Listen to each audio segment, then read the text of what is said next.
Hi friends, நான் என்ன பேசிகிட்டு இருக்கேன்னு பார்க்குறீங்களாங்க? வேறு ஒன்றும் இல்லை, ப்ரப்போஸ் டேக்கு அவருக்கு சர்ப்ரைஸாக ப்ரப்போஸ் பண்ணலாம் அப்படின்றதுனால அவருக்கு பிடிச்சத கொடுத்து ப்ரப்போஸ் பண்ணணும் அப்படின்னு முடிவு பண்ணியிருந்தேன். அது என்னன்னு வாங்க பார்க்கலாம். உங்களுக்கு பிடிக்குன்னு தான் நினைக்கிறேன். என்னன்னு தெரியுதாங்க? கறி தாங்க.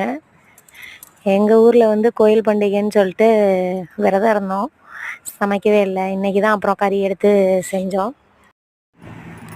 ஸோ அவருக்கு ரொம்ப ரொம்ப பிடிக்கும் அப்படின்றதுனால அதையே போட்டு போய் கொடுத்து ப்ரப்போஸ் செலிப்ரேட் பண்ணிட்டேங்க.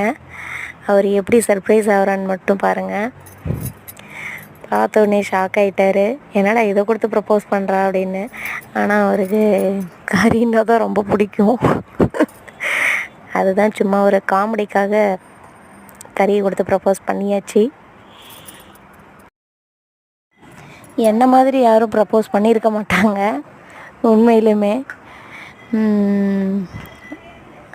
அதை கொடுத்துட்டு ப்ரப்போஸ் பண்ணியாச்சு. ஷாக் ஆகிட்டார் அவர். நீங்களே பாருங்கள், தூக்கத்திலே எழுந்திரிச்சு உட்காந்து அதை சாப்பிட்டுட்ருக்காரு. ஏடி ஒரே நாள்லேயே முடிச்சிருவியா என்ன, எல்லாத்தையும் போட்டு வந்துட்டியாட்டக்குது அப்படின்னுட்டு இருந்தார். அப்புறம் சாப்பிட்டு பார்த்துட்டு சூப்பராக இருக்குதுன்னு சொன்னாங்க. எங்களோட ப்ரப்போசிங் டே இன்றைக்கி இப்படி தான் போச்சு.